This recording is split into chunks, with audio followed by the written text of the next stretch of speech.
ഈശോമിശിഹായ്ക്ക് സ്തുതിയായിരിക്കട്ടെ. പുത്തൻ ഞായറിൻ്റെ എല്ലാ മംഗളങ്ങളും നേരുന്നു.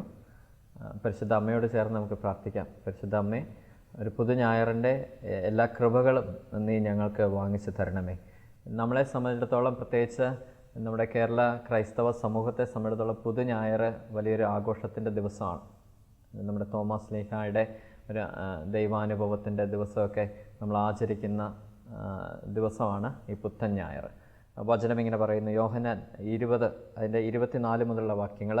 12 പേരിൽ ഒരുവനും ദിദിമോസ് എന്ന് വിളിക്കപ്പെടുന്നവനുമായ തോമസ് യേശു വന്നപ്പോൾ അവരോടുകൂടെ ഉണ്ടായിരുന്നില്ല. അതുകൊണ്ട് മറ്റ് ശിഷ്യന്മാർ അവനോട് പറഞ്ഞു, ഞങ്ങൾ കർത്താവിനെ കണ്ടു. എന്നാൽ അവൻ പറഞ്ഞു, അവൻ്റെ കൈകളിൽ ആണികളുടെ പഴുതുകൾ ഞാൻ കാണുകയും അവയിൽ എൻ്റെ വിരൽ ഇടുകയും അവൻ്റെ പാർശ്വത്തിൽ എൻ്റെ കൈ വയ്ക്കുകയും ചെയ്തല്ലാതെ ഞാൻ വിശ്വസിക്കുകയില്ല. 8 ദിവസത്തിന് ശേഷം വീണ്ടും അവൻ്റെ ശിഷ്യന്മാർ വീട്ടിലായിരുന്നപ്പോൾ തോമസും അവരുടെ കൂടെ ഉണ്ടായിരുന്നു. വാതിലുകൾ അടച്ചിരുന്നു. യേശു അവരുടെ മധ്യത്തിൽ നിന്നുകൊണ്ട് പറഞ്ഞു, നിങ്ങൾക്ക് സമാധാനം. അവൻ തോമസിനോട് പറഞ്ഞു, നിൻ്റെ വിരൽ ഇവിടെ കൊണ്ടുവരിക, എൻ്റെ കൈകൾ കാണുക. നിൻ്റെ കൈ നീട്ടി എൻ്റെ പാർശ്വത്തിൽ വയ്ക്കുക. അവിശ്വാസിയാകാതെ വിശ്വാസിയായിരിക്കുക.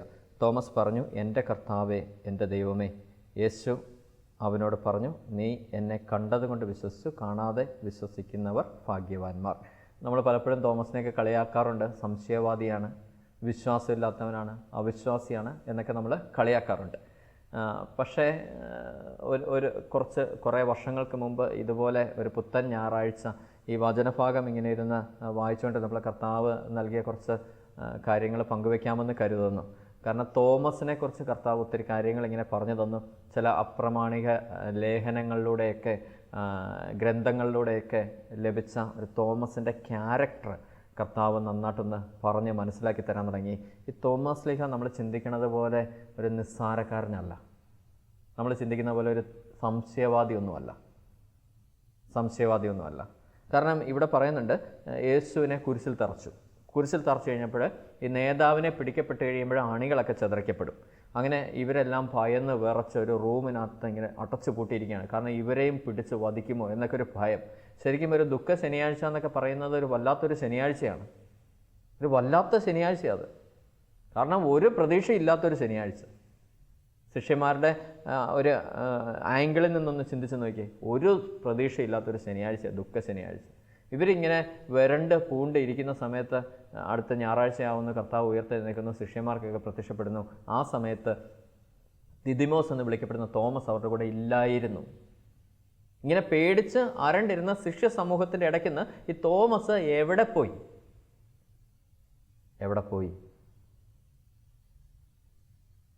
ഇങ്ങനെയൊക്കെ ചില പ്രമാണങ്ങളിൽ നിന്ന് ചില ഗ്രന്ഥങ്ങളിൽ നിന്നൊക്കെ ഇങ്ങനെ വായിച്ച് കേട്ടിട്ടുണ്ട്. ഈ തോമസ് എന്ന് പറയുന്ന വ്യക്തി ഭയങ്കര ധ്യാനത്തിൻ്റെ ഒരു മനുഷ്യനായിരുന്നു.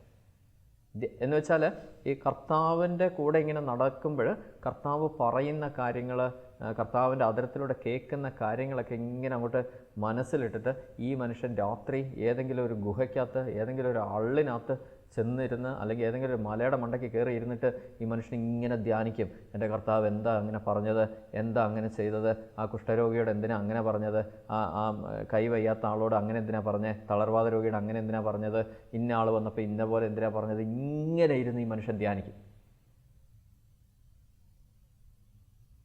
വേറെയും ഒരു സ്ഥലത്ത് നമ്മൾ തോമസിനെ കുറിച്ച് കാണുന്നുണ്ട്. കാരണം ഈ പീഡാനുഭവത്തെക്കുറിച്ച് പ്രവചിക്കുമ്പോൾ യേശു പറയും, നമ്മൾ ജെറുസലേമിലേക്കാണ് പോകുന്നത്, അവിടെ എല്ലാവരും എന്നെ പിടിക്കും, ക്രൂശിക്കും, വധിക്കും എന്നൊക്കെ പറയുമ്പോൾ പത്രോസ് പറയുന്നുണ്ട്, കർത്താവേ നോ, നിനക്കങ്ങനെ സംഭവിക്കാതിരിക്കട്ടെ. പത്രോസിനോട് പറയുന്നുണ്ട്, സാത്താനെ നീ ദൂരെ പോകാനാ പറയുന്നത്.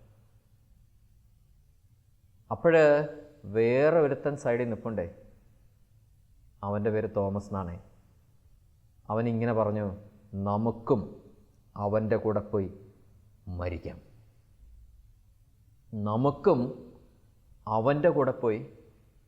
മരിക്കാം. That is the real faith towards the Jesus. നമുക്കും അവൻ്റെ കൂടെ പോയി മരിക്കാം. ഇതേറ്റ് പറഞ്ഞത് വേറെ ആരുമല്ല, തോമസ് തന്നെ.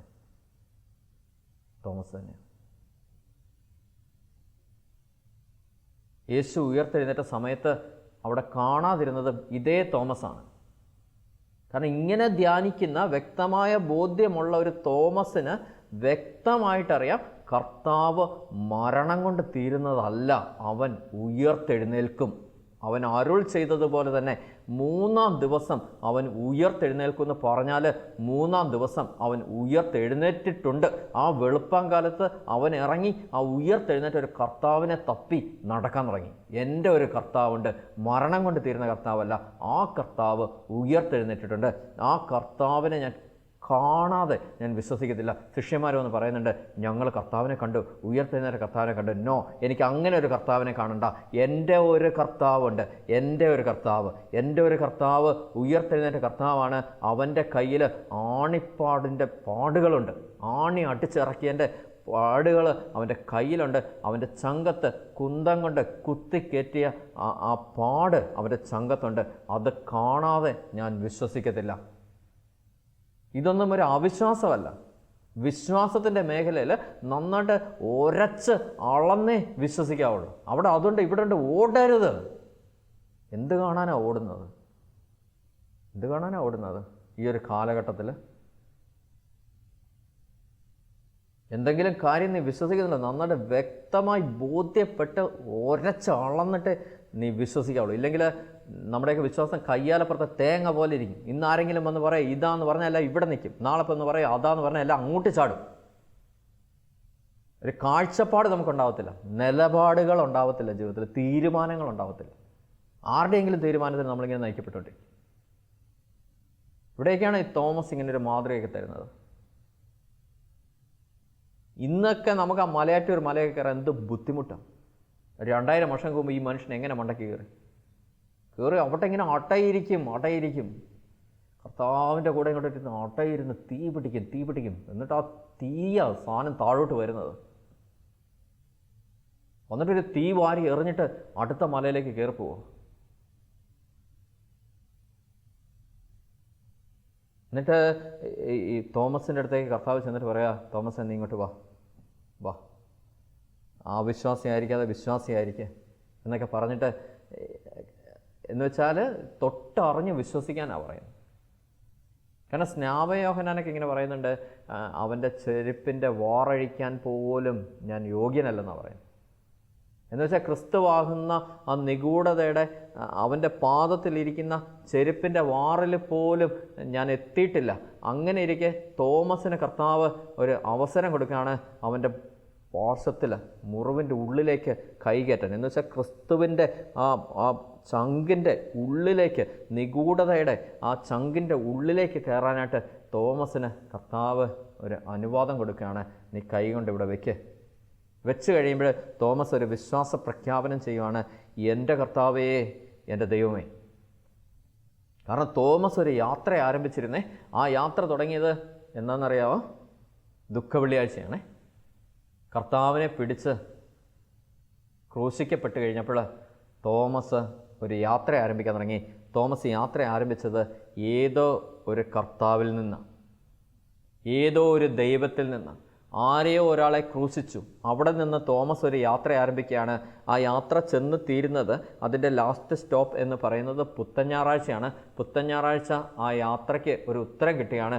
ഏതോ ഒരു കർത്താവിൽ നിന്ന് എൻ്റെ കർത്താവിലെത്തി. ഏതോ ഒരു ദൈവത്തിൽ നിന്ന് എൻ്റെ ദൈവത്തിലെത്തി. എവിടെയോ വസിക്കുന്ന ഒരു കർത്താവിൽ നിന്ന് എൻ്റെ ഹൃദയത്തിൽ വസിക്കുന്ന ഒരു ദൈവത്തിലേക്ക് ഞാൻ എത്തണം. എൻ്റെ ദൈവത്തിൽ ഞാൻ എത്തണം. എൻ്റെ ദൈവം, ജീസസ് ഈസ് മൈൻ. യേശു തമ്പുരാൻ എൻ്റെയാ, വേറെ ആരുടെയും കർത്താവല്ല. യേശു കുരിശിൽ മരിച്ചത് എനിക്ക് വേണ്ടിയാണ്, വേറെ ആർക്കും വേണ്ടിയല്ല. It's for me.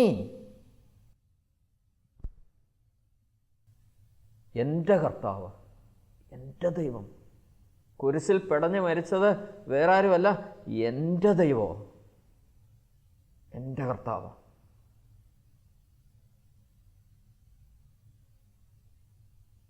ചങ്ക് പിടഞ്ഞത് എനിക്ക് വേണ്ടിയാണ്. അവസാനത്തിൽ രക്തവും വെള്ളം വീണത് എനിക്ക് വേണ്ടിയാ. മുൾമുടി അടിക്കപ്പെട്ടത് എനിക്ക് വേണ്ടിയാ.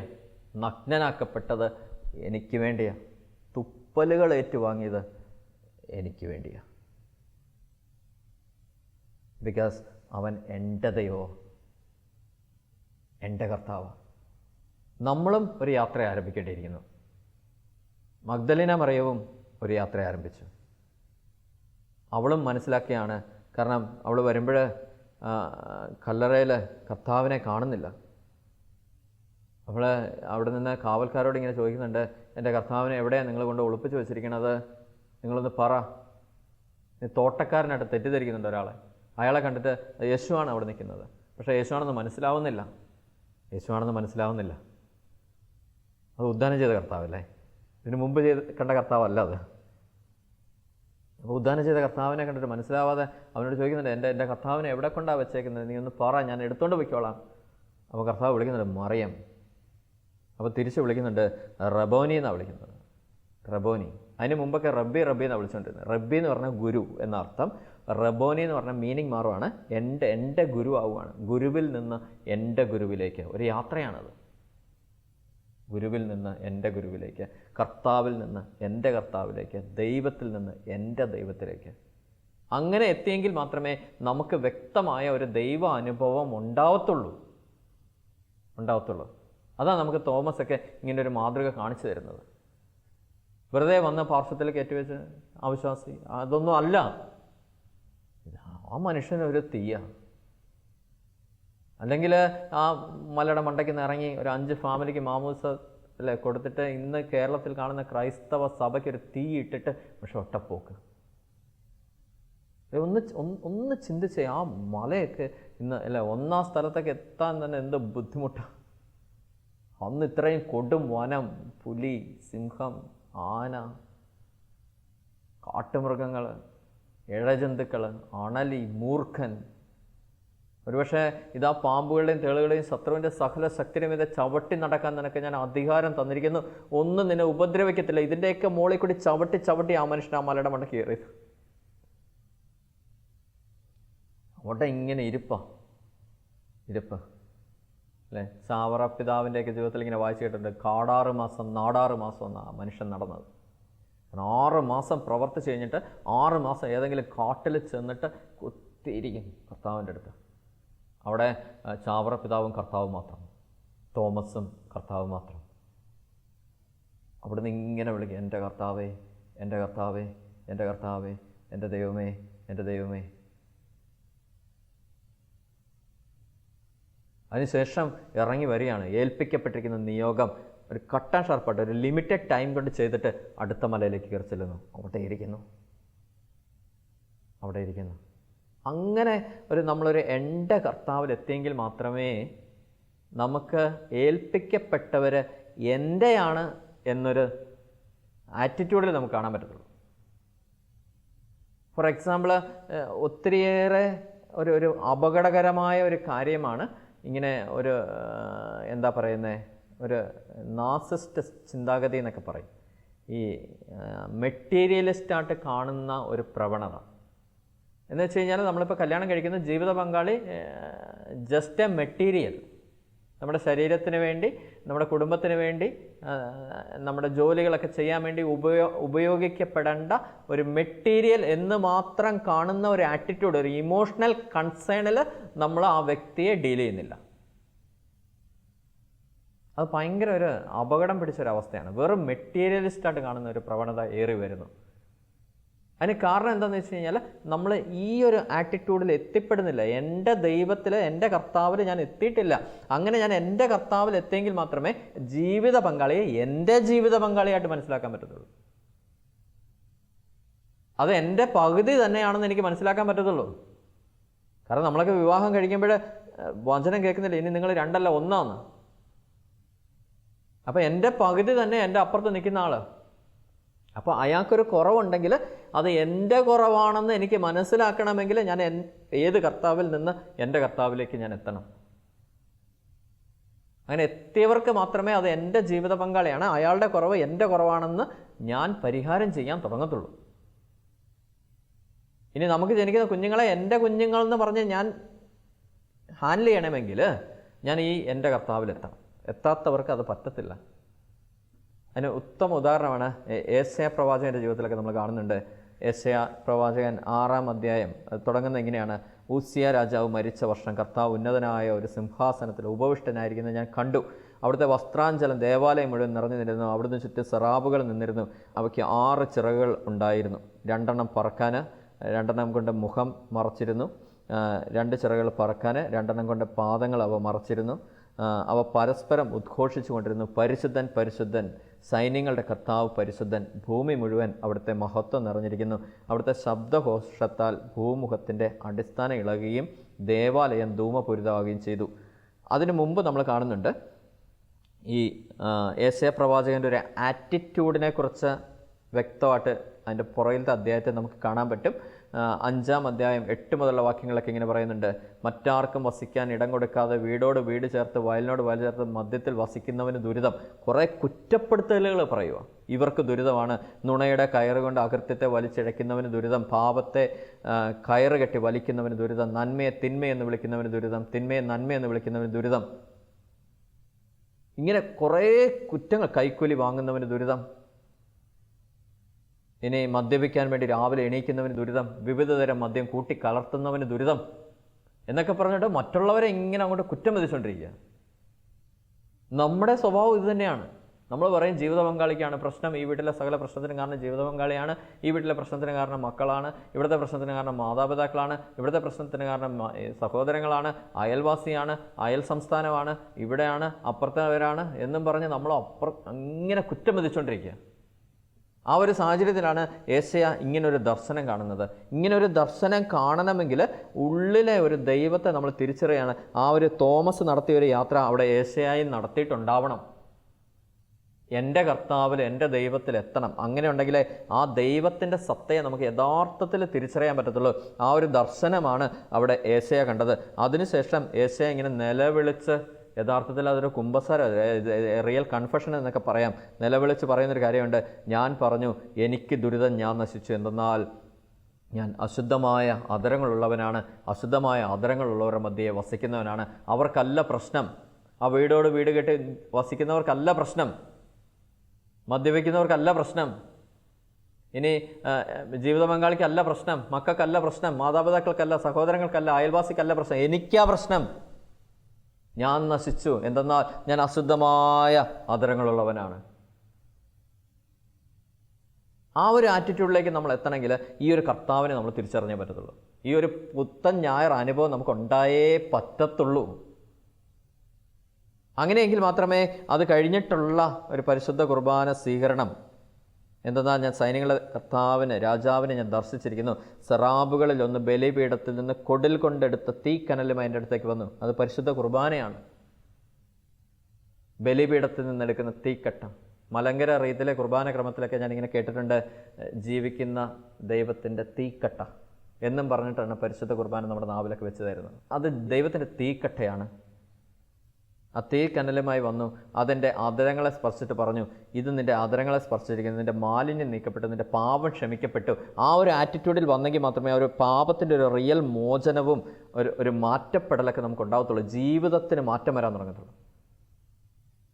ദൈവത്തിൻ്റെ ഒരു റിയൽ സത്ത നമുക്ക് മനസ്സിലാക്കാൻ തുടങ്ങത്തുള്ളൂ. ദൈവസ്വരം നമുക്ക് കേൾക്കാൻ പറ്റത്തുള്ളൂ. അല്ലെങ്കിൽ ദൈവസ്വരം നമുക്ക് കേൾക്കാൻ പറ്റില്ല. അത് കഴിയുമ്പം യെശയ്യാ കേൾക്കുകയാണ്. അതിനുശേഷം കർത്താവ് അരുൾ ചെയ്യുന്നത് കേട്ടു: ആരെയാണ് ഞാൻ അയക്കുക? ആരാണ് നമുക്ക് വേണ്ടി പോവുക? പരിശുദ്ധ ത്രിത്വത്തിൻ്റെയും ഒരു വെളിപ്പെടുത്തൽ. ആരെയാണ് ഞാൻ അയക്കുക? ആരാണ് നമുക്ക് വേണ്ടി പോവുക? ഈ നമുക്ക് എന്ന് പറയുന്നത് പിതാവും പുത്രനും പരിശുദ്ധാത്മാവായ ദൈവമാണ്. നമുക്ക് വേണ്ടി പോവുക. യെശയ്യാ പറയുകയാണ്: ഇതാ ഞാൻ, എന്നെ അയച്ചാലും. ഇതാ ഞാൻ, എന്നെ അയച്ചാലും. അങ്ങനെ ഒരു സമ്മതം മൂളണമെങ്കിൽ ഒരു പുത്തൻ ഞായർ അനുഭവം നമുക്ക് ഉണ്ടായേ പറ്റത്തുള്ളൂ. തോമസ് ലീഗായും പതുക്കെ ഒരു ശുശ്രൂഷ ആരംഭിക്കാൻ തുടങ്ങുക. പുത്തൻ ഞായറാഴ്ചയാണ് ആ വ്യക്തി ശുശ്രൂഷ ആരംഭിക്കുന്നത്. ശരിക്കും ശുശ്രൂഷയുടെ ഒരു തുടക്കം വരിക.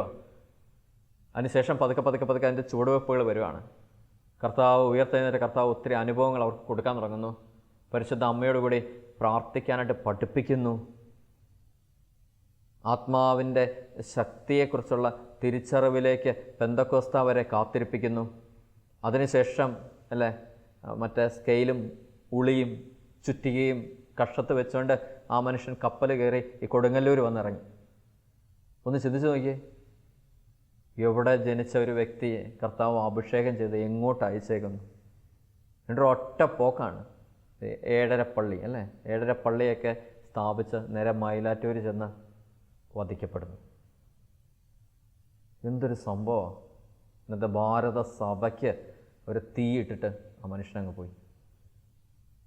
കാരണം അതാണ് ഒരു റിയൽ ദൈവാനുഭവം എന്നൊക്കെ പറയുന്നത്. അതുകൊണ്ട് നമുക്കും ഈ ഒരു പുത്തൻ ഞായറാഴ്ച ഇങ്ങനെ ചിന്തിച്ചു തുടങ്ങാം. ഞാൻ എവിടെ നിൽക്കുന്നത്? ഞാൻ എൻ്റെ കർത്താവിനെ എങ്ങനെയാണ് കാണുന്നത്? വെറും ഇങ്ങനെ ഏതോ ഒരു ദൈവം നമുക്ക് വേണ്ടി വന്നു ജീവിച്ചു കുറച്ച് കാര്യങ്ങളൊക്കെ പറഞ്ഞു, ആ ദൈവത്തെ ആരാണ്ടൊക്കെ പിടിച്ച് കുരിശിൽ കൊന്നു മരിച്ചു ഉദ്ധാനം ചെയ്യുന്നൊക്കെ പറയുന്നു, ഇന്നും ജീവിക്കുന്നു എന്നൊക്കെ പറയുന്നു. അങ്ങനെ ഒരു ദൈവത്തെ എനിക്ക് അറിയാവോ? അത് വെറും ഒരു യേശുവായിട്ട് മാത്രമാണ് ഞാൻ കാണുന്നത്, അല്ല വെറും ഒരു മനുഷ്യ ജീവിയായിട്ടാണ് ഞാൻ കാണുന്നത്? പയ്യെ പയ്യെ പയ്യെ പയ്യെ നമുക്കും ഒരു മാറ്റത്തിൻ്റെ യാത്ര നമുക്ക് തുടങ്ങാം. തോമസൊക്കെ തുടങ്ങിയതുപോലെ, മഗ്ദലേന മറിയൊക്കെ യാത്ര ചെയ്തതുപോലെ നമുക്കും പയ്യെ പയ്യെ പയ്യെ പയ്യെ ഒരു മാറ്റത്തിൻ്റെ യാത്രയിലേക്ക് നമുക്കും പോകാം. ഏതോ ഒരു വ്യക്തി അല്ലാതെ എൻ്റെ കർത്താവ് എനിക്ക് വേണ്ടി മരിച്ചിരിക്കുന്നത്, എൻ്റെ കർത്താവ്. ഇനി ഏതോ എവിടെയോ ഇരിക്കുന്നൊരു ദൈവമല്ല നമ്മളെ വിളിച്ചേക്കുന്നത്. ഇന്ന് ജീവിക്കുന്ന ഒരു കർത്താവാണ് നമ്മളെയൊക്കെ വിളിച്ചേക്കുന്നത്. കേൾക്കാൻ ചെവിയുള്ള ഒരു കർത്താവ്, കാണാൻ കണ്ണുള്ള ഒരു കർത്താവ്, മനസ്സിലാക്കാൻ ഒരു മനസ്സുള്ള കർത്താവ്, സ്നേഹിക്കാൻ ഒരു ഹൃദയമുള്ള ഒരു കർത്താവ്. അങ്ങനെ ഒരു ദൈവം. യേശയ്യാ പ്രവാചകനൊക്കെ പറയുന്ന പോലെ കേൾക്കാനാവാത്ത വിധം കാതുകൾക്ക് മാന്ദ്യം സംഭവിക്കാത്തൊരു ദൈവമാണ് നമ്മുടെ ദൈവം. കാരണം അവന് കേൾക്കാൻ ചെവിയുണ്ട്. രക്ഷിക്കാനാവാത്ത വിധം കരങ്ങൾ കുറുകിപ്പോകാത്ത ഒരു കർത്താവാണ് എൻ്റെ കർത്താവ്. കാരണം അവൻ ഇന്നും ജീവിക്കുന്ന ദൈവം. ഞാൻ കരയുമ്പോൾ എൻ്റെ കൂടെ കരയുന്ന ഒരു ദൈവം. ഞാൻ വിഷമിക്കുമ്പോൾ എൻ്റെ കൂടെ ഇരുന്ന് വിഷമിക്കുന്നൊരു ദൈവം. എൻ്റെ കണ്ണീർ കണങ്ങൾ കയ്യിൽ ശേഖരിച്ച ഒരു കർത്താവാണ്. എൻ്റെ അലച്ചലുകൾ എണ്ണിയൊരു ദൈവം. ഇന്നും ജീവിക്കുന്ന ഒരു ദൈവം. ഉയർത്തെഴുന്നേറ്റൊരു കർത്താവ്. ആ കർത്താവിനെ നമുക്ക് പയ്യെ തേടാം, കണ്ടുപിടിക്കാം. തോമസ് അപ്പോസ്തലനൊക്കെ ആണിപ്പാട് കണ്ടേ വിശ്വസിക്കത്തുള്ളൂ, പാർശ്വത്തിൽ കൈയിട്ടേ വിശ്വസിക്കത്തുള്ളൂ എന്ന് പറഞ്ഞ പോലെ തന്നെ നമ്മൾ വിശ്വസിക്കുന്ന കർത്താവിനെ നമുക്ക് അരച്ച് കലക്കി കുടിച്ച് അളന്ന് മനസ്സിലാക്കി തന്നെ നമുക്ക് വിശ്വസിക്കാം. അങ്ങനെ മനസ്സിലാക്കി തരും ദൈവം നമുക്ക്. അങ്ങനെ ഒരു വലിയൊരു പുത്തൻ ഞായർ അനുഭവം നമ്മുടെ ജീവിതത്തിലുണ്ടാവട്ടെ. നമുക്ക് എൻ്റെ എന്ന ഒരു ഉത്തരവാദിത്വം നമുക്ക് ലഭിക്കട്ടെ. എൻ്റെ ഭാര്യയാണ്, എൻ്റെ ഭാര്യയുടെ കുറവുകൾ എൻ്റെ കുറവാണ്, എൻ്റെ മക്കളുടെ കുറവ് എൻ്റെ കുറവാണ്, എൻ്റെ മാതാപിതാക്കളുടെ എൻ്റെ സഹോദരങ്ങളുടെ കുറവ് എൻ്റെ കുറവാണ്, എൻ്റെ ഫ്രണ്ട് സർക്കിളിൽ എൻ്റെ സുഹൃത്തുക്കളുടെയൊക്കെ കുറവ് എൻ്റെ കുറവാണ്, എൻ്റെ സമൂഹത്തിലൊരു കുറവ് കണ്ടാൽ അത് സമൂഹത്തിൻ്റെ കുറവല്ല, എൻ്റെ കുറവാണ്, എൻ്റെ കുറവാണ്. കർത്താവ് പറഞ്ഞൊരു വചനം നമ്മുടെ ഉള്ളിലും മാംസം ധരിക്കട്ടെ. അവരും സത്യത്താൽ വിശുദ്ധീകരിക്കപ്പെടാൻ വേണ്ടി ഞാൻ എന്നെ തന്നെ സത്യത്താൽ വിശുദ്ധീകരിക്കുന്നു. ഈ ഒരു പുത്തൻ ഞായറിലൂടെ നമ്മൾ കടന്നു പോകുമ്പോൾ നമ്മൾ ഈ ഒരു വചനം ഒരു ധ്യാന വിഷയമാവട്ടെ. അവരും സത്യത്താൽ വിശുദ്ധീകരിക്കപ്പെടാൻ വേണ്ടി ഞാൻ എന്നെ തന്നെ സത്യത്താൽ വിശുദ്ധീകരിക്കുന്നു.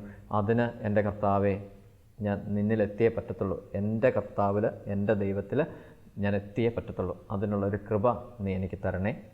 ആമേൻ.